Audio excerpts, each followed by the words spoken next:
এক জঙ্গলে একটি শিয়াল ছিল। সে খুবই চালাক চতুর ছিল।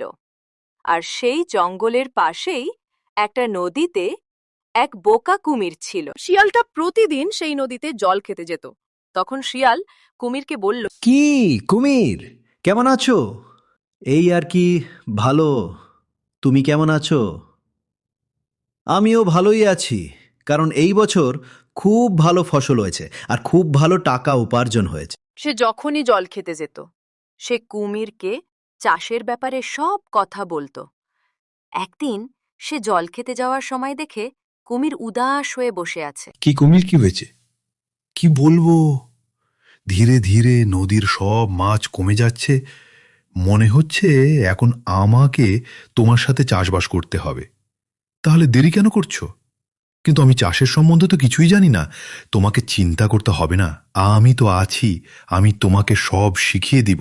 সে শিয়ালের কথায় রাজি হয়ে গেল। ফসল ফলানোর আগেই শিয়াল কুমিরকে বলল, কুমির চাষ তো করবে। ফসল হলে ফসলের কোন অংশটা তুমি নেবে? উপরের অংশটা না নিচেরটা? সে চিন্তায় পড়ে গেল।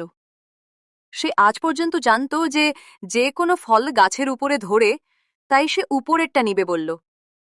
তখন শিয়াল বলল, এখন তো আলু চাষের সময় আর আলুর দামও প্রচুর।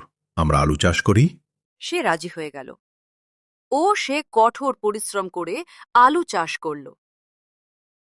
যখন আলু হয়ে গেল তখন কুমির আলু গাছের উপরের অংশটা কেটে নিয়ে চলে গেল। বাড়িতে নিয়ে গিয়ে সে দেখে আলু নেই। সে জানত না যে আলু মাটির নিচে হয়। চালাক শিয়াল কুমিরকে সব পরিশ্রম করিয়ে নিজে ফল ভোগ করল।